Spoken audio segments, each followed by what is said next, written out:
السلام علیکم ورحمۃ اللہ وبرکاتہ۔ الحمدللہ رب العالمین والصلاة والسلام علی اشرف الانبیاء والمرسلین، اما بعد فاعوذ باللہ من الشیطان الرجیم، بسم اللہ الرحمن الرحیم۔ رب اشرح لی صدری ویسر لی امری واحلل عقدۃ من لسانی یفقہوا قولی۔ اللہم انفعنا بما علمتنا وعلمنا ما ینفعنا وزدنا علما، آمین یا رب العالمین۔ الحمدللہ ہم سب لوگ روزے رکھ رہے ہوں گے اور اپنی طرف سے پوری کوشش کر رہے ہوں گے کہ بہترین سے بہترین روزہ رکھیں، کیونکہ روزہ صرف بھوک اور پیاس کا نام نہیں ہے کہ انسان بھوکا رہے، بھوک کو برداشت کرے یا پیاس سے اس کی زبان خشک رہے تو یہ روزہ ہو گیا، بلکہ انسان کے پورے جسم کا روزہ ہوتا ہے۔ اور اس جسم میں سب سے اہم یہ کہ اس زبان کا روزہ ہوتا ہے۔ آپ دیکھتے ہیں روزہ ایک عبادت ہے، اور عبادت کے اندر انسان گناہوں سے بچتا ہے۔ دیکھیں حج پہ جب ہم جاتے ہیں تو کیا اللہ تعالیٰ نے فرمایا قرآن پاک میں، فلا رفث ولا فسوق ولا جدال فی الحج، کہ نہ کوئی شہوت کی بات ہو، نہ کوئی فسق و فجور کی بات ہو، نہ کوئی جھگڑا کرنا ہے، کوئی بھی چیز الاؤڈ نہیں ہے۔ کیوں؟ اس لیے کہ آپ عبادت کی حالت میں ہیں، آپ احرام کی حالت میں کتنے کیئرفل رہتے ہیں۔ تو روزہ بھی چونکہ عبادت کی حالت ہے، اس لیے اس میں کوئی کسی قسم کا بھی گناہ ہم نے نہیں کرنا،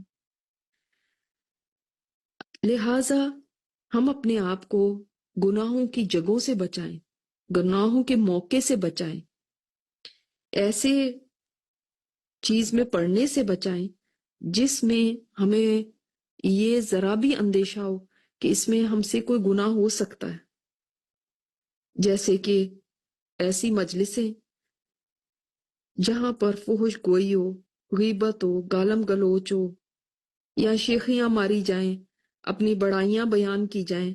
کوشش کریں کہ ایسی چیزوں سے دور رہیں۔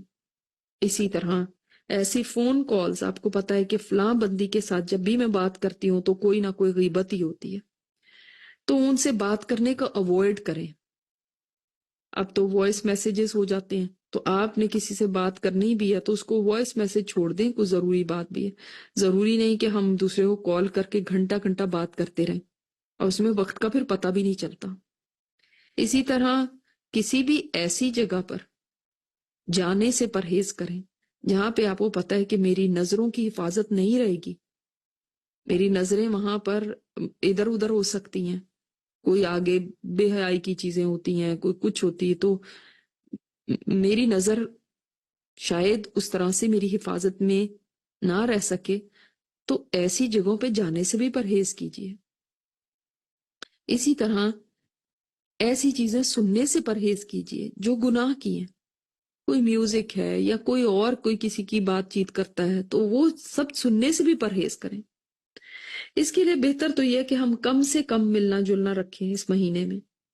ہاں، کسی ضرورت مند کی کوئی ضرورت پوری کرنی ہے یا بیمار کی عیادت کرنی ہے یا جنازہ پڑھنا ہے تو ایسی چیزیں تو ضروری ہیں، بلکہ آپ صلی اللہ علیہ وسلم نے فرمایا کہ تم 4 کام کر لو تو جنت میں جاؤ گے، اور ان 4 کاموں میں آپ صلی اللہ علیہ وسلم نے کیا بتایا؟ 2 کام وہ ہیں جو کہ آپ بڑی آسانی سے کر سکتے ہیں۔ ایک تو مریض کی عیادت کرنا، اور دوسرا نماز جنازہ پڑھنا۔ 2 چیزیں آپ آج کل کر ہی رہے ہوں گے، روزہ رکھنا اور صدقہ کرنا، تو 4 کام آپ کے پورے ہو گئے۔ تو مریض کی عیادت کرنا بھی آسان کام ہے، نماز جنازہ بھی کہیں نہ کہیں مسجد میں ہوتا رہتا ہے، تو یا جنازہ گاہ، جن ملکوں میں جنازہ گاہ ہے وہاں پہ جنازہ پڑھنے کے لیے جا سکتے ہیں۔ تو اس سے انسان کو اتنا بڑا اجر ملتا ہے کہ آپ صلی اللہ علیہ وسلم نے فرمایا یہ 4 کام کر لو تم جنت میں چلے جاؤ گے۔ لیکن بیمار کی عادت کرنے بھی جائیں تو یہ مطلب نہیں کہ پورے دن سے بیٹھے رہے اور کھانے کا انتظار کرتے رہے کہ افطار کا ٹائم ہو تو افطاری کر کے ہی جائیں اب، یا یہ مطلب نہیں کہ اس کو اتنا زیادہ تھکا دیں کہ وہ مریض بیچارہ ایک اپنی بیماری سے تنگ اور اوپر سے آنے والوں کی وجہ سے تنگ ہو جائے. تو ایسا نہیں کرنا، بلکہ ہمیں مناسب وقت کے لیے جانا ہے اور کوشش کیجئے کہ ان کے لیے کچھ لے کے جائیں. دیکھیں ہم سب کوشش یہی کر رہے ہیں آج کل کہ ہم زیادہ نیکیاں کمائیں. تھوڑا وقت ہے، صرف گنتی کے 29 یا 30 دن ہے، انہی میں ہم نے جو کرنا ہے وہ کرنا ہے. تو ان میں وقت کو ضائع کرنے کی تو کوئی گنجائش ہے ہی نہیں. ایک وہ کام ہے جو گناہ کے ہوتے ہیں، دوسرے وہ کام ہے جو نیکی کے ہوتے ہیں، اور تیسرے وہ کام ہے جو نہ گناہ کے نہ نیکی کے، بلکہ وہ ایسے کام ہیں جن میں کہ انسان جب پڑھتا ہے تو اپنا بس ٹائم پاس، جس کو کہتے ہیں ٹائم پاس کر رہا ہوتا ہے، وقت گزاری کر رہا ہوتا ہے. ان کے اندر گناہ کی تو کوئی چیز نہیں ہوتی، مگر کوئی نیکی کی بھی کام ایسے نہیں ہوتے کہ کچھ ثواب مل رہا ہو. اور اکثر لوگ اسی سے دھوکہ کھاتے ہیں کہ وہ کہتے ہیں اس سے کیا فرق پڑتا ہے، کوئی میں غلط تو نہیں کر رہی. مثلا ایسے ہی گیمز کھیلتے رہنا، مثلا ایسے ہی بہت دیر خبریں سنتے رہنا. آپ نے کوئی ضروری خبر ہے سن لی، بس کافی ہے. لیکن خبریں سنتے رہنا، اب تبصرے سنتے رہنا، اب پولیٹیکل جو ان کی ڈیبیٹس ہوتی ہیں ان کو سنتے رہنا، جو کئی لوگ بیٹھ کے اس کے اوپر گفتگو کر رہے ہوتے ہیں ان میں بیٹھ کے اور بیکار کی یہ گفتگو کرتے رہنا. اسی طرح اور بھی بہت سے ایسے کام ہیں جو گناہ کے تو نہیں ہیں لیکن نیکی کے بھی نہیں ہیں. مثال کے طور پہ اتنا زیادہ کھانا بنانے میں، افطار بنانے میں سارا دن لگا دینا، اسی کی ریسیپیز دیکھ رہے ہیں، اسی کی تیاریاں کر رہے ہیں، آدھا دن اسی میں گزار دیا. تو گناہ تو نہیں ہے، افطار بنانا ہے آپ نے، لیکن وہ نیکی بھی ایسی نہیں مل رہی کہ آپ اتنی دیر وہ وقت لگائیں. آپ 1-1.5 گھنٹہ پہلے بھی اٹھ کے کچھ نہ کچھ تیاری کر کے کچھ بنا سکتے ہیں. تو اس طرح سے ہم اپنے وقت کو مینیج کریں اور اس دھوکے میں نہ پڑیں کہ گناہ نہیں ہو رہا تو ٹھیک ہے کوئی بات نہیں، بلکہ یہ بھی نہ کریں کہ کوئی لمحہ ایسا گزرے کہ جو نیکی کے بغیر ہو. دیکھیں اگر آپ سو بھی رہے ہیں نا تو بھی الحمدللہ اس نیت سے اگر آپ سو رہے ہیں کہ اس سونے میں بھی میں ریسٹ لوں گی، میں آرام لوں گی تو مجھے طاقت ملے گی مزید بہتر عبادت کرنے کی. تو ایسا سونا بھی آپ کی عبادت ہے، اس میں بھی آپ کو اجر مل رہا ہے. مگر پھر یہ نہ ہو کہ اتنا لمبا سوتے رہیں کہ صبح سے سوئے اور ظہر بھی چلی گئی.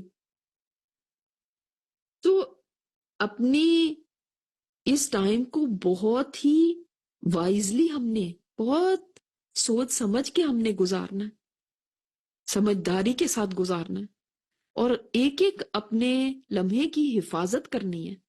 کیا پتا اگلا رمضان ہمیں ملے بھی یا نہیں ملے، اور اگر ملے بھی تو کیسی صورت میں ملے.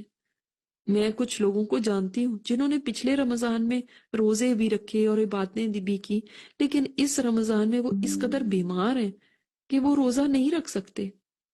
ان کے لیے تو فرض نماز پڑھنا بھی کچھ مشکل ہے، کہاں لمبے لمبے نوافل ادا کرنا. تو ہم نہیں جانتے کہ کس کی کیا حالت ہو اگلے رمضان تک. لہٰذا اس وقت کو قیمتی جانیے کہ جیسے مجھے ایک خزانہ مل گیا اور میں نے اس خزانے کو ایسے ضائع نہیں کرنا کہ اس کو صحیح سے گزارنا ہے، میرا کوئی لمحہ بھی ضائع نہ ہو. ویسے تو پوری زندگی ایسے گزارنی چاہیے، وہ ساری زندگی قیمتی ہے، لیکن خاص الخاص رمضان کا وقت تو اتنا قیمتی ہے. اس کے اندر تلاش میں رہیں کون سے ایسے کام ہیں جو کر کے میں زیادہ اجر پا سکتی ہوں، کون سے ایسے کام ہیں جو کر کے مجھے میری بخشش ہو سکتی ہے، کون سے ایسے کام ہیں جو کر کے میں اپنے درجات کو بلند کرا سکتی ہوں. جیسے کہ ہم نے پہلے بات کی تھی کہ یہ دن وہ ہیں جن میں سیل لگی ہوئی ہے، جنت کی سیل ہے یہ. جنت میں زیادہ سے زیادہ بڑے بڑے پلاٹ خریدیں، زیادہ بڑے بڑے گھر بنائیں، زیادہ بڑا باغ لیں. کوئی کسی کو بھی کوئی قید نہیں، نہ ہی جنت اتنی چھوٹی ہے کہ سارے ہی لیں گے تو میرے لیے کیا بچ جائے گا. تو اس کی ہرس رکھیں. دیکھیں ویسے تو آپ ایمان لا کے 5 فرائض جو ارکان ہیں آپ کے وہ ادا کر لیں گے اسلام کے تو جنت میں داخل ہو جائیں گے. اور سب کو وہ حدیث معلوم ہے اور سب کی زبانوں پہ رہتی ہے کہ دیکھو وہ ایک بدو آیا اور اس نے پوچھا آپ صلی اللہ علیہ وسلم سے، تو آپ صلی اللہ علیہ وسلم نے تو اس کو یہ 5 باتیں ہی بتائیں، توحید، نماز، روزہ، زکوٰۃ، حج. تو یہ 5 باتیں تو میں پوری کر رہی ہوں، تو لہٰذا مجھے پھر کس چیز کی فکر. آپ صلی اللہ علیہ وسلم نے فرما دیا یہ کرے گا تو جنت میں داخل ہو جائے گا. ٹھیک ہے، لیکن جنت کے بھی درجات ہیں. جنت میں بھی ہر ایک کا سیم مقام نہیں ہے. جنت میں کوئی اوپر ہوگا کوئی نیچے ہوگا. ہر ایک اپنے عمل کے مطابق اس جگہ پر پہنچے گا جہاں اس کا عمل اس کو پہنچائے گا. اگر ہم دنیا کی یہ حرص رکھتے ہیں کہ ہمارا گھر بڑا ہو، ہماری پاس آسائشیں ہر طرح کی ہوں، ہماری گاڑی ایسی ہو، ہمارے گھر میں یہ چیزیں ہوں، تو جنت کے بارے میں ہم یہ کیوں سوچتے ہیں کہ کوئی بات نہیں، بس ذرا سی جگہ مل جائے تو کیا، جبکہ ہمارے پاس وقت بھی ہے، موقع بھی ہے، زندگی کی مہلت ہے ہمیں ملی ہوئی. تو ہم اونچے درجوں کی حرص کیوں نہ کریں، جبکہ اللہ تعالیٰ خود ہمیں یہ حرص کرنے کی طرف دعوت دیتا ہے. سابقوا الی مغفرات من ربکم وجنت، سبقت لے جاؤ ایک دوسرے سے، دوڑو، وسارعوا، دوڑ لگاؤ، جلدی کرو. دیکھیں دنیا کے کاموں کے اندر جلد بازی اچھی نہیں ہے. جو دنیا کے کام ہے نا ان میں آہستگی سے مطلب ہے کہ ایک دم جلدی کرنا، یہ بھی جلدی ہو جائے، یہ اچھی بات نہیں ہے. جلد بازی سے مطلب کہیں پہنچنا ہے تو جلدی تیز گاڑی چلائی اور وہاں پہنچنے کی تیزی دکھائی. اسی طرح جلد بازی کی کہ میں اس کو اب سنا دوں گی باتیں دو، تو اس کے اندر فوراً فون اٹھایا اور جلدی سے اس کو سنانا شروع کر دی کہ تم نے ایسے کیوں کیا، یہ کیوں. ان چیزوں میں جلد بازی اچھی نہیں ہے. کھانے میں بھی جلدی جلدی کھا رہے ہیں.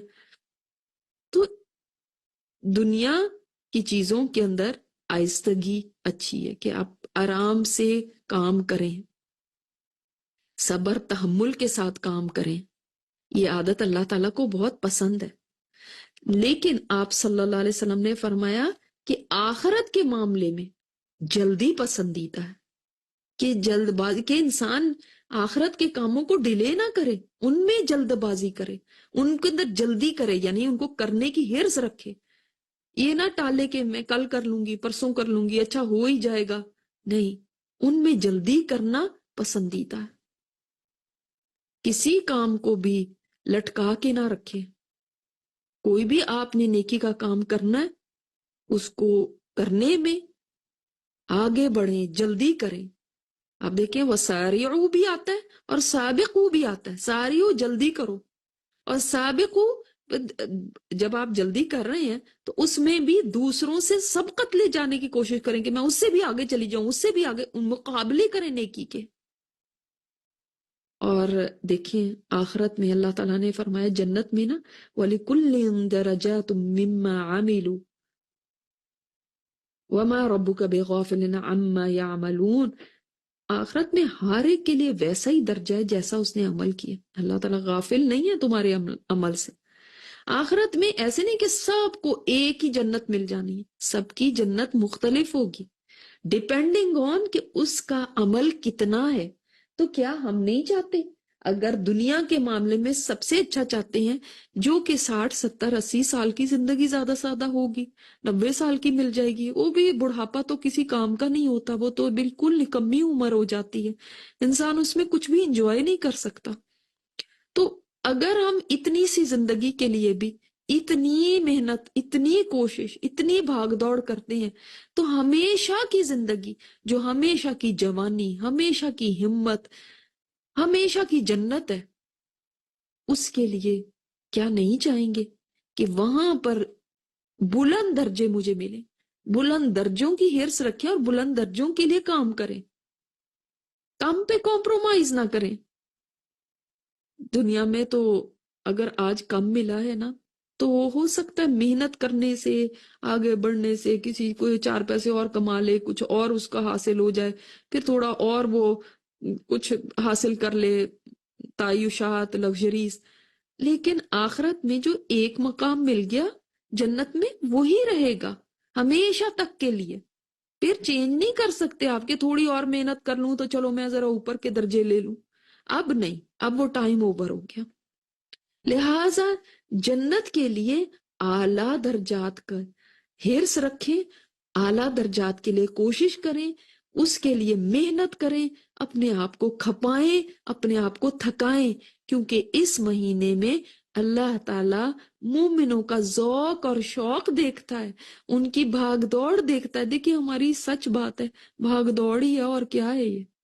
اور تو کچھ بھی نہیں ہے، کیا ہمارے عمل ہیں، کیا ہمارے روزے اور کیا ہماری نمازیں، کچھ بھی نہیں۔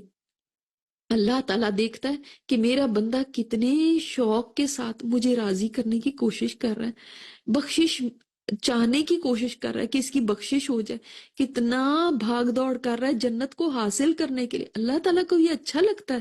اللہ تعالیٰ روزے داروں کی یہ دیکھ کے محنتیں، اللہ تعالیٰ فرشتوں پہ فخر کرتا ہے کہ دیکھو میرے فرشتوں، سارا دن یہ بھوکے پیاسے میری خاطر، ساری رات کو یہ نمازوں میں کھڑے ہیں میری خاطر، اللہ تعالیٰ فخر کرتا ہے۔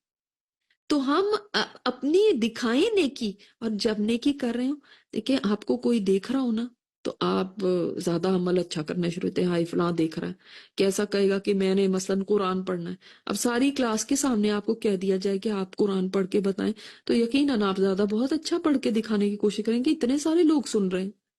اور جب رب دیکھ رہا ہے کوئی چیز کو کہ میرا ذوق اور شوق کتنا ہے، تو میں کتنا شوق دکھاؤں اس کو، کتنی تیزی سے آگے بڑھوں اللہ تعالیٰ کو دکھانے کے لیے۔ یا اللہ میں تیری خاطر یہ کر رہی ہوں۔ تو پھر آپ اکیلے بھی بیٹھے ہیں تو اپنے اندر یہ سوچیں کہ میرا اللہ مجھے دیکھ رہا ہے، اس وقت وہ دیکھ رہا ہے کہ مجھے کتنا شوق ہے، اے اللہ تو میری بخشش کر دے، مجھے اتنی حرص ہے اپنی بخشش کی، اتنی تڑپ ہے کہ میری بخشش ہو جائے۔ آنسو وہائیں اپنے رب کے آگے۔ اور دیکھیں اگر ہم اپنے لیے بخشش مانگتے ہیں تو ٹھیک ہے، ہم نے تو مانگنی ہی ہے، ظاہر ہے ہمارے گناہ ہیں، ہم نے اپنے لیے استغفار کرنی ہے، لیکن اگر سوچیں کہ پوری مسجد آپ کے لیے بخشش کی دعا مانگے، جتنے نمازی آئے ہیں، ہماری تو بڑی تمنا ہوگی کہ اللہ کرے ایسے ہو، مثلاً حرم میں آپ کے لیے بخشش کی دعا مانگی جائے کہ اللہ تعالیٰ فلاں کو بخش دے، ہم تو اپنی کتنی خوش قسمتی سمجھیں گے، اللہ میرے لیے حرم میں دعا ہوئی۔ تو حرم میں بھی جو لوگ ہیں، ظاہر ہے انسان ہیں، گناہوں سے بھرے پڑے ہیں سبھی انسان، اس سے بھی بڑھ کے کیا کسی کا مقام ہوگا کہ فرشتے اس کے لیے بخشش کی دعا مانگے۔ انسانوں کے اوپر آپ کو اتنی خوشی ہوگی، حالانکہ وہ تو میرے آپ کے جیسے انسان ہیں جو وہاں پہ نماز پڑھ رہے ہوتے ہیں۔ فرشتے پاک مخلوق میرے اور آپ کے لیے اگر بخشش مانگے، کتنی بڑی بات ہے۔ تو فرشتوں کو اللہ تعالیٰ لگا دیتا ہے کہ مومنوں کے لیے استغفار کریں رمضان میں، کتنی بڑی خوش قسمتی ہے۔ مومن بندے فرشتوں کی دعائیں پاتے ہیں اس مہینے کے اندر۔ اللہ تعالیٰ نے ان کا کام ہی یہ لگا دیا کہ ان کے لیے دعائیں کرو، ان کے لیے بخشش مانگو میرے سے۔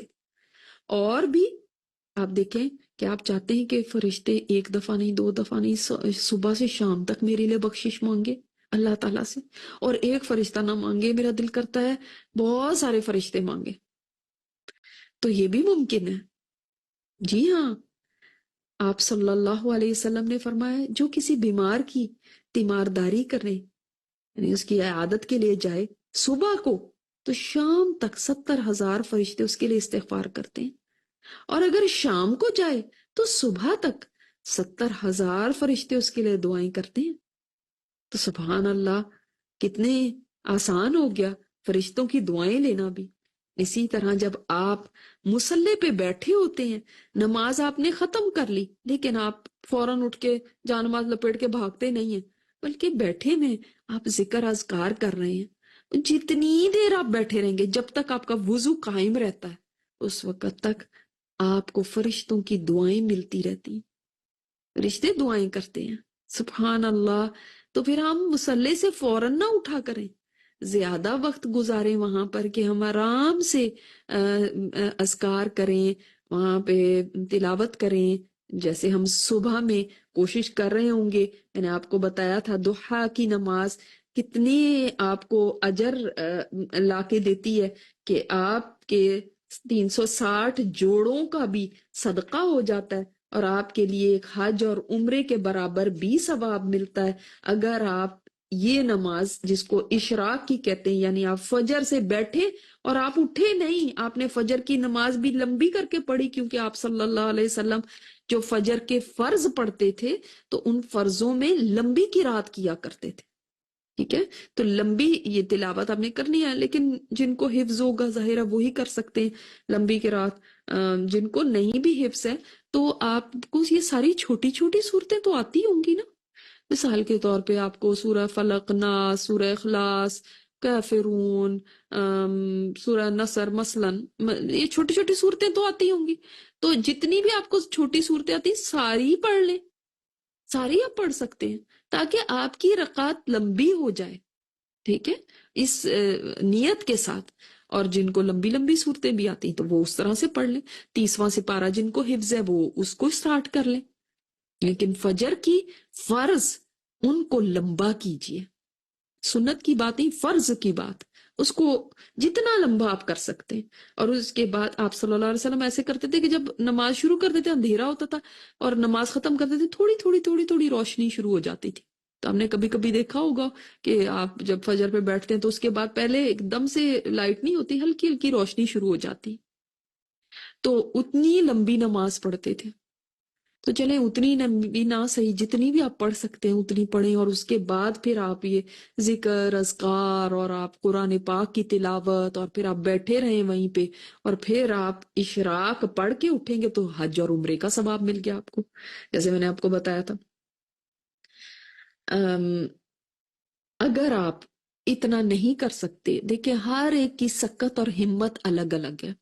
سب کو نہیں میں کہتی کہ سارے ایک ہی کام شروع کر دیں. کوئی لوگ ایسے ہیں جو قرآن زیادہ پڑھ سکتے ہیں، کوئی نمازیں زیادہ پڑھ سکتے ہیں، کوئی اور کام زیادہ کر سکتے ہیں. چھوٹے بچوں والی مائیں ہیں، اب انہوں نے اسکول جانا ہے تو ان کے لیے ممکن نہیں ہوتا، چلو ویکینڈ پہ کر لیں. چلو ویکینڈ پہ آپ حج اور عمرے کا ثواب لے لیں، ٹھیک ہے نا، ایک دن لے لیں ہفتے میں. تو اس طرح سے کر کے آپ بھی پیچھے نہیں رہیں گے، محروم نہیں رہیں گے. اور جو یہ پڑھ بھی لیں یا نہ پڑھ سکے، وہ اگر سو جاتے ہیں، ان کو نیند آ گئی، فجر پڑھ کے انہوں نے اذکار کیے، تلاوت کی، اور وہ اتنی دیر نہیں بیٹھ سکے، سو گئے، تو کوئی بات نہیں، جب آپ اٹھے نا تو تب آپ پڑھ لیں.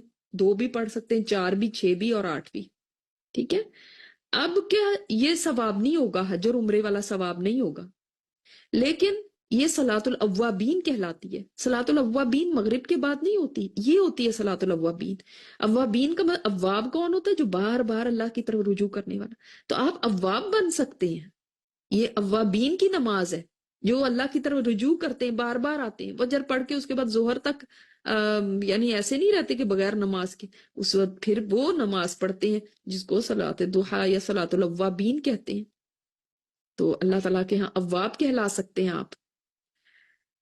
اسی طرح ابو ہریرہ فرماتے ہیں کہ میرے خلیل یعنی نبی صلی اللہ علیہ وسلم نے مجھے 3 باتوں کی نصیحت کی ہے.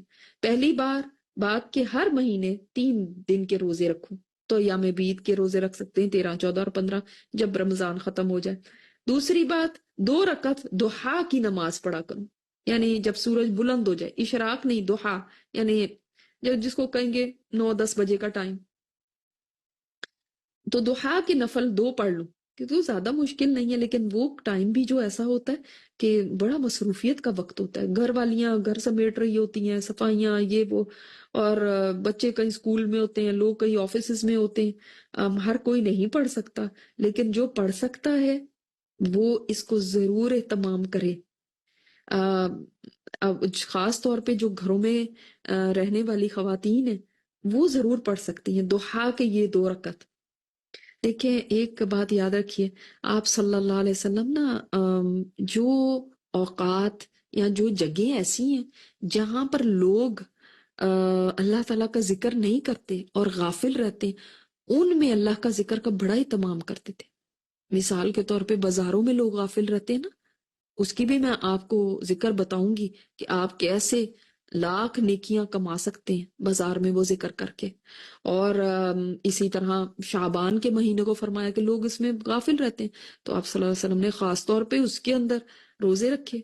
اسی طرح اور جتنی جگہوں پر یا جن اوقات میں لوگ غافل رہتے ہیں آپ صلی اللہ علیہ وسلم ان میں نماز پڑھتے تھے. اسی طرح جیسے رات کا آخری پہر، اس وقت بڑی انسان کو گہری نیند آتی. جو لوگ لیٹ بھی سوئیں تو چلو 11-12 بجے بھی سو جاتے ہیں تو پھر بھی وہ اس وقت اٹھ نہیں پاتے. اس وقت کی نیند بہت گہری ہوتی ہے. بیمار بھی جو ہوتا ہے اس وقت اس کو فجر کے قریب اس کو بھی ذرا قرار آ جاتا ہے، وہ بھی سو جاتا ہے تھک کے.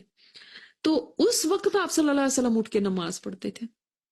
تو یہ دوحا کے بھی دو جو رکعت ہے نا، یہ ان لوگوں کے لیے واقعی جو اوابین ہے، بار بار اللہ کی طرف رجوع کرنے والے، کیونکہ انسان کو کھینچ کے اپنے آپ کو لانا پڑتا ہے کاموں میں سے. وہ بہت مصروف ہوتا ہے اس وقت. تو جو کہیں آفس میں ان کے پاس اپنا روم ہو، وہ بس یہ 2 رکعت کتنی مشکل ہے. 2 رکعت وہ آپ ایک قل اللہ سے پڑھ لیں، ایک آپ سورہ کوثر ایک رکعت میں پڑھ لیں، مختصر بھی پڑھ لی تو تب بھی آپ کی یہ 2 رکعت ہو گئی. اور تیسری بات، وطر پڑھے بغیر نہ سو. یہ کیوں کہا ابو ہریرہ رضی اللہ تعالیٰ عنہ سے آپ صلی اللہ علیہ وسلم نے؟ ہم تو کہتے ہیں وطر آخر میں پڑھیں، تو وطر آخر میں آپ پڑھ سکتے ہیں اگر آپ نے بعد میں اٹھنا ہے، لیکن اگر آپ نے اٹھنا نہیں ہے تو پھر آپ وطر پڑھے بغیر نہ سوئیں اگر آپ فجر پہ ہی اٹھتے ہیں تو یہ 3 باتوں کی آپ صلی اللہ علیہ وسلم نے ان کو نصیحت فرمائی تھی. لہٰذا ہمیں بھی کوشش کرنی ہے کہ ہم دعا کے نوافل کا اہتمام کر لیں. اگر ہم اشراق نہیں بھی پڑھ سکتے یا جس دن آپ اشراق نہ پڑھ سکیں تو چلیں آپ اس دن یہ تو پڑھ سکتے ہیں کہ جب بھی آپ سو کے اٹھ رہے ہیں یا کاموں سے فارغ ہو کے آپ ظہر سے پہلے تک، یعنی ظہر سے 15 منٹ پہلے تک، اذان سے، ظہر کی اذان سے 15 منٹ پہلے تک آپ لوگ یہ پڑھ سکتے ہیں. 12 بجے کا نہ سوچا کریں گے، گھڑیاں تو آگے پیچھے ہوتی رہتی ہیں. 12 کوئی ٹائم نہیں ہے جس کا آپ دھیان رکھیں. آپ ظہر کی اذان دیکھیں کتنے بجے ہوتی ہے، بعض جگہ پہ 1 بجے ہوتی ہے، تو 12:45 سے پہلے آپ پڑھ سکتے ہیں. تو اس میں 12 کی کوئی بات نہیں ہے. تو لہٰذا آپ جو اشراق نہیں بھی پڑھیں یا پڑھ بھی لیا تو اس کے بعد دوبارہ اٹھیں تو 2 اور پڑھ لیں نفل، پھر اپنے کام شروع کریں. بعض دفعہ رات کی نیند پوری نہیں ہوئی ہوتی تو انسان فجر کے بعد بہت زیادہ دیر نہیں جاگ سکتا، تو جو نہیں جاگ سکتے تو پھر وہ یہ کر لیں. اللہ تعالیٰ نے سب کے لیے دیکھیں دروازے کھلے رکھے ہیں، کوئی بھی محروم نہیں رہتا اللہ تعالیٰ کی رحمت سے. لہٰذا اپنے آپ کو بس یہ شوق دلائیں کہ میں نے اونچے درجے پانے ہیں جنت کے. جنت اس وقت اس کی سیل لگی ہوئی ہے، میں زیادہ کروں کیونکہ ایک ایک نیکی کئی گنا زیادہ اس وقت بڑھ کے مل رہی ہے. ایک نفل فرض کے برابر تولا جائے گا اس مہینے میں کیا ہوگا تو ایک فرض 70 فرضوں کے برابر ہو جائے گا، تو کتنا زیادہ فائدہ ہے.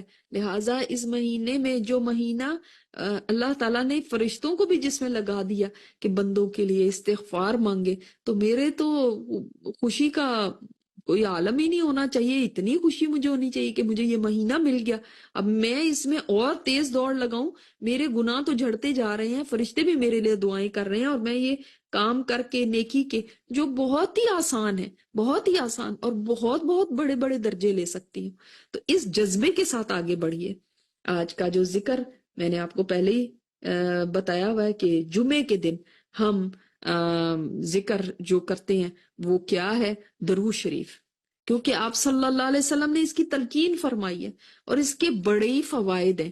کیونکہ جو درود شریف ہے نا، یہ نہ صرف یہ کہ یہ ایک ذکر بھی ہے بلکہ ایک دعا بھی ہے. اب پتہ ہے دعا ایسے کہ اس سے آپ کی دعائیں جو آپ نہیں مانگ سکے، کبھی ہوتا ہے نا انسان مثال کے طور پہ اتنا تھکا ہوا ہے یا نیند اتنی آ رہی ہے یا روزہ اتنا لگ رہا ہے تو آپ سے دعائیں نہیں مانگی جا رہی، تو آپ درود شریف صرف پڑھ لیں. آپ نے درود شریف صرف پڑھ لیا نا تو آپ کی کئی حاجتیں صرف درود شریف پڑھنے سے ہی اللہ تعالیٰ پوری فرما دے گا، صرف درود شریف پڑھنے سے. سبحان اللہ. ویسے تو روزے دار کے لیے فرشتے سارا دن، یعنی آپ تھکے بھی ہوتے ہیں نا تو فرشتے آپ کے لیے دعائیں کر رہے ہوتے ہیں. سبحان اللہ، اللہ تعالیٰ نے ان کو لگایا ہوا ہے. لیکن آپ درود شریف پڑھ لیں ساتھ. آپ کا جو روزہ ہے اس کو آپ نے اور ڈیکوریٹ کرنا ہے اپنے ذکر کے ساتھ. تو ذکر تو بیٹھے بیٹھے بھی ہو سکتا ہے. بعض خواتین پوچھتی ہیں کہ جب ہم نماز روزہ نہیں کر سکتے تو ہم کیا کریں. اب یہ نہیں ہے کہ آپ کچھ بھی نہ کریں، آپ دعائیں بھی کریں اور آپ مثلاً درود شریف پڑھ سکتے ہیں. اور میں نے آپ کو سبحان اللہ والحمد للہ ولا الہ الا اللہ واللہ اکبر یہ تو آپ کو بتا ہی دیا تھا. تو یہ اللہ تعالیٰ کو بڑا محبوب ہے کلمہ، آپ صلی اللہ علیہ وسلم کو بڑا محبوب ہے، پوری دنیا سے زیادہ محبوب ہے. تو اس کے اندر کتنی بڑی خیر ہوگی جو آپ صلی اللہ علیہ وسلم نے اس کو محبوب رکھا ہے. اللہ تعالیٰ کو بہت پسند آتا ہے جب بندہ یہ کلمہ ادا کرتا ہے. تو آپ وہ پڑھتے رہیں. اور درود شریف پہ تو آپ کے اوپر بیٹھے بیٹھے اللہ تعالیٰ کی 10 رحمتیں نازل ہو جائیں گی اور 10 نیکیاں آپ کے لیے لکھی جائیں گی، 10 گناہ آپ کے معاف ہو جائیں گے، 10 درجے آپ کے بلند ہو جائیں گے. تو اور کیا چاہیے. اور قیامت کے دن بھی آپ صلی اللہ علیہ وسلم کی شفاعت نصیب ہوگی. جتنا زیادہ کوئی درود پڑے گا نا اتنا ہی آپ صلی اللہ علیہ وسلم کے قریب ہوگا قیامت کے دن. تو لہٰذا درود شریف پڑھیں. اور درود ابراہیمی تو سب کو ہی آتا ہے جو نماز میں ہم پڑھتے ہیں، وہ آپ پڑھیں تو بہت اچھا ہے. اگر مختصر درود بھی پڑھنا چاہیں تو اللہم صلی وسلم علی نبینا محمد، بس اتنا سا درود بھی کافی ہے. یہ بھی درود ہو کیا. ٹھیک ہے. تو جب کوئی انسان درود پڑھتا ہے اللہ تعالیٰ نے اس کا حکم قرآن پاک میں دیا ہے ہمیں کہ اے ایمان والو آپ صلی اللہ علیہ وسلم کے اوپر درود پڑھو. اور جمعے کے دن تو آپ صلی اللہ علیہ وسلم نے خاص طور پہ تاکید فرمائی. تو عام دنوں میں بھی آپ پڑھیں لیکن جمعے میں خاص طور پہ، یعنی جب سے جمعے یعنی جس کو ہم جمعرات کی رات کہتے ہیں، جمعہ تو شروع ہو گیا، اس وقت سے ہی آپ شروع کر دیں. پورا دن جمعے کا آپ کی زبان سے درود شریف نہیں ہٹنا چاہیے. درود شریف نہیں، اٹھتے بیٹھتے، چاہے آپ کا روزہ ہے چاہے روزہ نہیں ہے، چاہے آپ لیٹے میں ہیں، آپ درود شریف پڑھتے رہیں. دیکھیں بہت فوائد ہیں درود شریف پڑھنے کے. تو آپ صلی اللہ علیہ وسلم کا ساتھ مل جائے قیامت کے دن تو اس دن اس سے بڑی کیا بات ہو سکتی ہے. یہ پریشانیوں سے بھی نجات دیتا ہے درود شریف. اس لیے جب بھی لوگ پوچھتے ہیں کہ جی ہماری یہ پریشانی ہم کیا وظیفہ کریں، تو وظیفہ اپنا درود شریف بنائے نا، یہ پریشانیوں سے نجات دیتا ہے. درود شریف نہیں آپ نے چھوڑنا، جو بھی پریشانی ہے اللہ تعالیٰ دور کر دے گا آپ کی پریشانی. تو یہ آپ درود پڑھیں گے آج. اور آج کی جو دعا بھی ہے بہت ہی ایسی دعا ہے جو کہ ہمیں ہر وقت ہی مانگنی چاہیے ویسے تو، لیکن خاص طور پہ ابھی جب ہم افطار کرنے لگے یا جمعے کے دن تو خاص طور پہ ایک ایسی گھڑی ہے عصر کے سے مغرب کے درمیان، جمعے کے دن خاص طور پہ، جس میں دعا قبول ہوتی ہے. تو اس گھڑی کو پانے کی کوشش کیجیے. یہ گھڑی پتہ نہیں ہے کسی کو کہ کون سے وقت میں ہوتی ہے، مگر اتنی سی ونڈو ہے یہ عصر سے مغرب کے درمیان، اور بہت ہی چھوٹی ہوتی ہے. تو اس میں زیادہ کثرت کریں دعاؤں کی، درود شریف بھی پڑھیں، دعاؤں کی بھی کثرت کریں. اور یہ دعا جو آج میں آپ کو بتا رہی ہوں یہ بہت ہی جامع دعا ہے. اس میں آپ نے سب کچھ ہی مانگ لیا، چھوٹی سی دعا میں ہر چیز مانگ لی. کیا ہے؟ اللہم انی اسألک من الخیر کلہ، اے اللہ میں تجھ سے سوال کرتی ہوں ساری بھلائی کا، ساری خیر کا، خیر ہی خیر مانگتی ہوں تجھ سے. عاجلی و آجلی، عین کے ساتھ پہلے پھر الف کے ساتھ، عاجلی یعنی جلدی ملنے والی، یعنی اس دنیا میں بھی اللہ مجھے بھلائی دینا، و آجلی اور دیر سے ملنے والی یعنی آخرت کی بھی بھلائی. اور کئی اب بھلائیاں ہمیں کیا پتا ہمارے لیے کون سی بھلائی ہے. اب ہم دعائیں بھی کئی مانگتے ہیں نا، ہمیں پتہ بھی نہیں ہوتا اس چیز کی بھی تو ہمیں مانگنی چاہیے تھی، پھر خیال آتا ہے ہاں یہ تو ہم نے کبھی مانگی ہی نہیں. تو اس دعا کے اندر دیکھیں سبحان اللہ، آپ صلی اللہ علیہ وسلم نے ہمیں یہی سکھا دیا، ما علمت منہ وما لم اعلم، جس بھلائی کو میں جانتا ہوں اور جس کو نہیں جانتا. کئی بھلائیاں نہیں جانتے ہم، اس میں ہماری بھلائی ہم نے کبھی مانگی نہیں. تو اس میں آپ نے جب یہ کہہ دیا نا کہ دنیا کی بھی ساری بھلائیاں، آخرت کی بھی ساری بھلائیاں، اور آخرت میں پتہ نہیں اب مجھے کون سی بھلائی چاہیے ہو یا دنیا میں کون سی بھلائی چاہیے، اللہ تعالیٰ ساری بھلائیاں دے دینا، مجھے پتا ہے یا نہیں پتا. وَأَعُوذُ بِكَ، اور اے اللہ مجھے بچا لینا، کس سے؟ اپنی پناہ میں لے لینا، کس سے؟ من الشر کلہ، شر سے، سارے کے سارے شر سے، ہر قسم کے شر سے. اب بتائیں شر بھی کتنی قسموں کے ہوتے ہیں، کئی طرح کے شر ہوتے ہیں، کئی طرح کے فتنے، عاجلی و آجلی، اللہ دنیا کے بھی شر سے اور آخرت کے بھی شر سے. ما علمت منہ وما لم اعلم، جن کا مجھے پتا اور جن کا نہیں پتا. ہمیں تو کئی شر کے پتہ ہی نہیں ہے کہ کون سے شرور ایسے ہیں، کتنی جگہوں پہ شر ہے، کس کی آنکھ میں شر ہے، کسی جگہ میں شر ہے، کس بات میں شر ہے، کس عمل میں شر ہے، کہیں بیٹھنے میں شر ہے، کہیں جانے میں شر ہے، ہمیں نہیں پتا اس دنیا میں. اور آخرت میں بھی ہمیں وہاں کے شر کہاں پتا ہے. تو اللہ تعالیٰ سے ہم نے ساری باتوں کے بارے میں مانگ لیا کہ اے اللہ تو سارے قسم کے شر ہم سے دور رکھنا، تو ہمیں بچا لے، تم ہمیں اپنی پناہ میں لے لے اے اللہ. تو بہت پیاری یہ دعا ہے. اللہ تعالیٰ ہماری دعاؤں کو قبول اور منظور فرمائے اور اس مہینے میں ہم سب کی بخشش فرما دے. سبحانک اللہم و بحمدک نشہد ان لا الہ الا انت نستغفرک و نتوب الیک. السلام علیکم ورحمۃ اللہ وبرکاتہ.